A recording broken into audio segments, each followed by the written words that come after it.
Today we're talking about character. Whatever kind of character you have, that's the fruit you're going to produce in your life. The problem is people get mad at the results that they're getting. You want a successful business, but your character isn't disciplined or trustworthy enough to sustain it. You want a healthy relationship, but your character lacks patience and good communication. You want financial freedom, but your character, that has you blowing your paycheck and giving out more than you can afford. Here's the deal. We have to stop being mad at the fruit we're producing and start working on the character that's planting those seeds.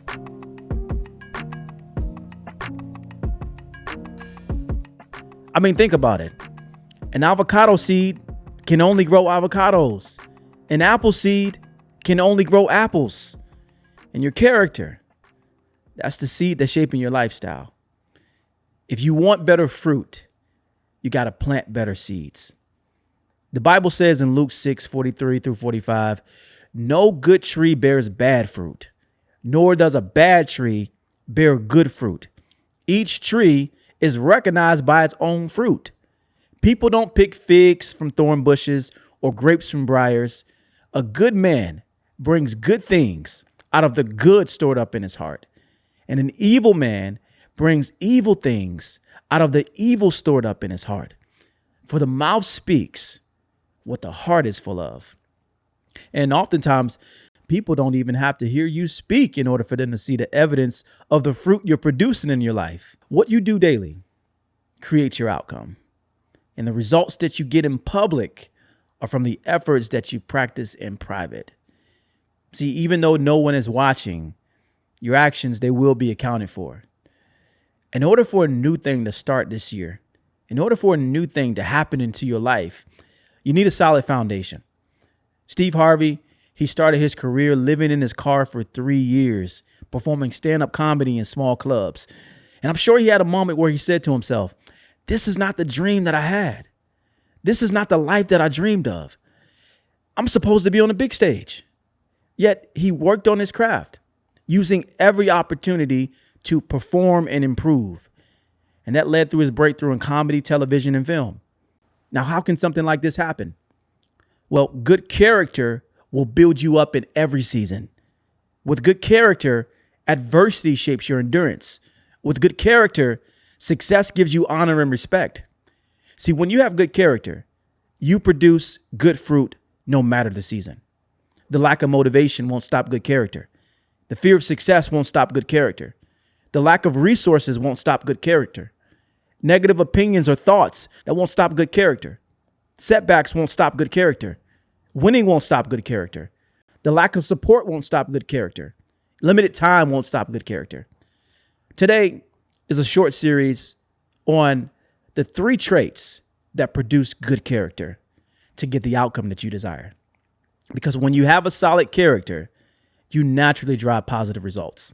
The first trait in building good character are your principles. Principles are the foundation to your belief system. They shape your perspective.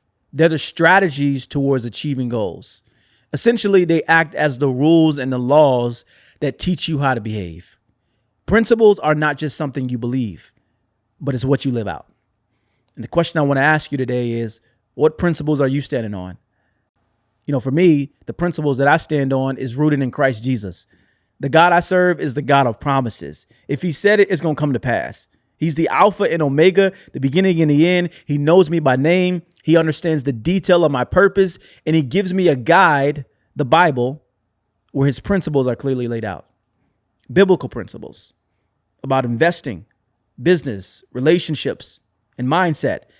Everything that I need to know is found in the Bible. And the word is the tool to overcome opposition. The word is the medicine that I can't overdose on. The word is the book of wisdom. The word is the knowledge that I draw from when I'm teaching from the stage. The word teaches me how to pray. And there's something about prayer that can literally change things for us. Research shows that when you invest just 12 minutes of daily focused prayer over an 8-week period, it can lead to measurable changes in your brain. I love playing games with my friends, especially Taboo. Now, the rules in this game are very clear. No saying words on the card, no saying rhymes with, no pointing, and other specific guidelines. And as long as I'm staying within those boundaries, guess what? I have the authority to play. In fact, knowing that I'm following those rules builds my character, and it increases my chances of winning. That's what principles are about.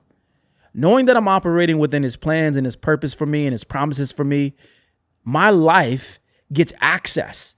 My life gains authority to be successful. Now, if we can be honest, most of us are not standing on principles that are timeless truths. Instead, we often stand on weak principles that crumble under pressure or that change depending on the circumstances. So there are two types of principles that you can stand on. You can stand on timeless principles, which are truths that withstand the test of time, or you can stand on weak principles, principles that are subject to change. Timeless principles say with investing, spread investments to manage risk. Weak principles say put all your eggs in one basket to maximize return.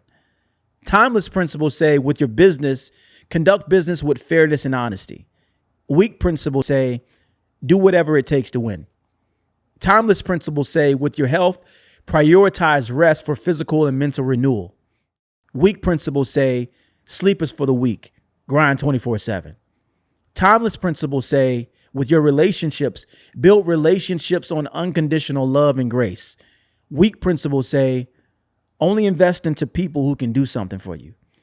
Timeless principles say with your mindset, be grateful for what you have while striving for excellence. Weak principles say you'll be happy when you have more. The law that you choose to stand on will determine the authority and access to the things you desire. See, that means that the principles that you practice to get the job will also be the principles that you practice to get the promotion. That means that honesty isn't the best policy to teach your kids, but it's the best policy to keep great relationships. That means that the effort that you put into learning a new skill will also be the effort that you put in to turn it into mastery. Principles that are timeless truths equal good character. Weak principles don't work that way. The principles you carry out, it can put you in action mode or inaction. It can have you playing safe or giving it your all. That's because the arena of your principles control your mental game and guide your actions. See, when you focus on the right kind of principles, it changes your thought life. And when you can change the way you think, you can change the way you feel. And if you can change your mental game, you can align it with your goals and you take massive action in the right direction. And ultimately, that's when it becomes a game changer. Whatever kind of principles you have will produce your character. So I want you to begin to think about this. What do you want to have authority over and gain access to? Once you identify it, remember this. The path to achieving it is simpler than you think. It all starts with the principles that you choose to build upon. The second trait that produces good character are your values. So underneath your principles are your values. Values are your personal beliefs about what's important or meaningful to you. It's what you prioritize. Intentionally or unintentionally, it is what you find yourself doing often. And oftentimes our values, they stem from life experiences, such as the way we were raised, our successes, failures, environment, society, relationships. These factors are important, but the more you're able to connect the dots between your values and your principles, the stronger your character becomes. So for example, the Bible has so many principles for success. And depending on what you want to achieve personally, your intention should be to align your values with those principles. So I recommend that you choose a principle that you can personalize into a value so it becomes meaningful to the outcome that you want to produce. So for example, you might focus on the principle of forgiveness and grace in your marriage, which lies in be kind and compassionate to one another, forgiving each other, just as Christ God forgave you, Ephesians 4:32. So my value might be gracious. Make sure our words always speak truth and love, while our tone remains approachable and digestible. Does that make sense? So this doesn't just impact better communication. It helps build character. It creates meaningful connections and shows you care for one another. What about healing? Let's say you have sickness or disease in your body and you want to be delivered from that. Well, my principles say faith moves mountains. So my value might be have faith, trust in God's timing and his ability to bring restoration while taking steps to care for my body and my spirit with patience and gratitude. This doesn't just help me develop endurance in my process, but it strengthens my trust. It brings peace and clarity to my heart and keeps me anchored in hope. See, the difference between good values and bad values are clear. Good values build character. Bad values focus on external validation. Good values are rooted in timeless truths. Bad values are not based on solid principles. Good values foster meaningful connection. Bad values, they damage relationships. Good values lead to lasting fulfillment. Bad values are driven by short-term goals. Good values guide decision-making. Bad values create internal conflict. Good values encourage well-being. Bad values prioritize your ego over your purpose. Good values promote peace and clarity. Bad values compromise integrity. See, here's the deal. Our outcomes are molded by what we choose to value most. Here's another thing. Good values are fueled by living true to your purpose. So you should know that your values, they're not motivated by results. Rather, they are fueled by living true to your purpose. Salmon, they're born in freshwater streams, but they spend most of their lives in the ocean. And when it's time for them to reproduce, they will face the incredible challenging journey of swimming back to the exact same place that they were born. Now, this journey requires immense perseverance. They have to fight through powerful currents, leap over obstacles like waterfalls, and avoid bears. The power of values lies in your ability to carry out an unwavering commitment to the purpose you were meant to fulfill.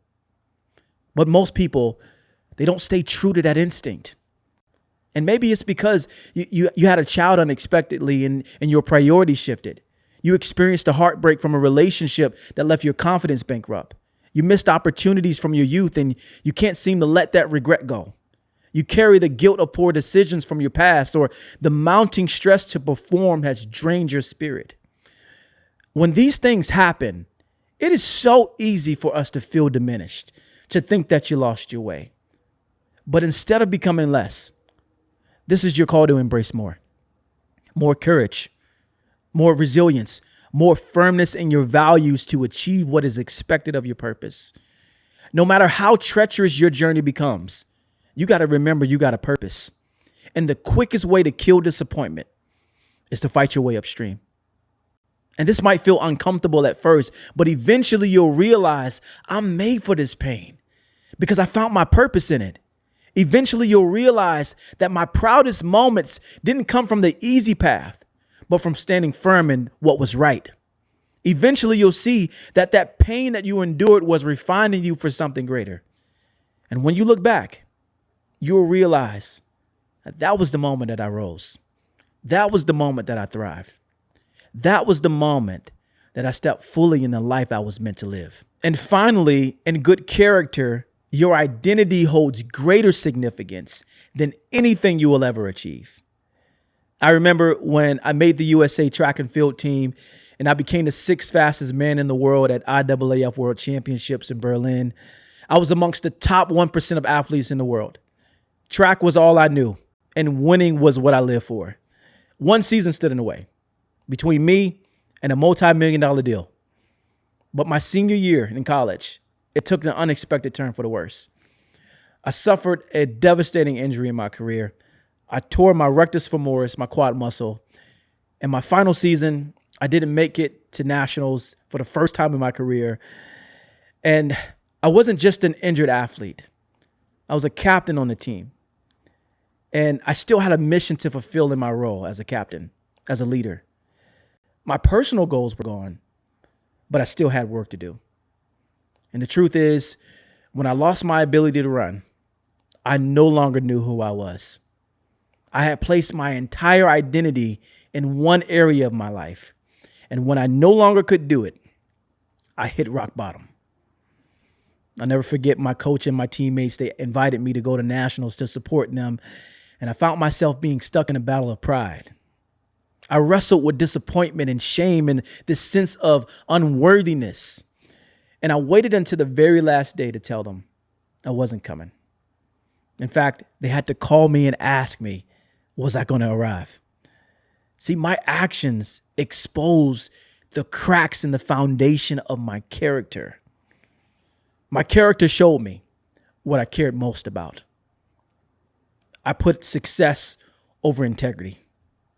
My character showed me that at the end of the day, when it's more about winning, when it's more about success, you lose credibility. You lose the character that will shape your success for your life. It cost me. It cost me the opportunity to show my teammates what true resilience looked like. It cost me a chance to leave a legacy of character over talent. It cost me.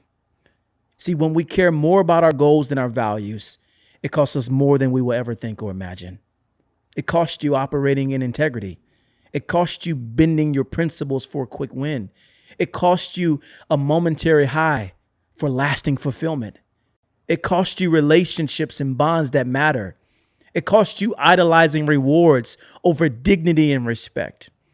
It costs you your peace of mind, and it costs you authenticity.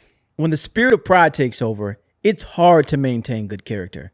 But when you act from the spirit of good values, your shortcomings can elevate you. So what do you do when you fall out of alignment with your values? Or maybe you don't know what your values are? Well, I say it's time to take ownership.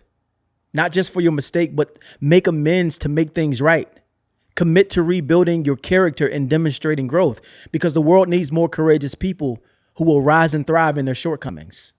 It's not about what you've been through, but it's about how you respond from this moment on that will define the rest of your life. I want to leave you with some instructions on how you can create good values. 1, identify your priorities. What is the most important priority this season? And think about in your life, where do you want to grow? Where do you want to create the most impact? 2, align with a principle. What principles guide you on how you should conduct yourself in this area? Look for timeless truths. And 3, define a practical value. What is a specific, actionable value you can stand on to ensure you fulfill the purpose with good character? To recap, principles control your thought life. Values define your priorities. Let your principles be the compass that directs your actions, and your values be the anchor that keeps you grounded. Today, we discussed the 2 traits that produce good character. Next week, we're going to talk about the final trait that will help you put your principles and your values into practice. Here's my thriving thought of the week. Let me remind you, your story is still being written. But you can't get caught up into yesterday's pages. You never make it to the next chapter. Last time I checked, seasons change. And I recommend that you develop yourself, because what seemed impossible last year has nothing on the possibilities of tomorrow. I want to encourage you that your start to a second chance begins when you hold your head up.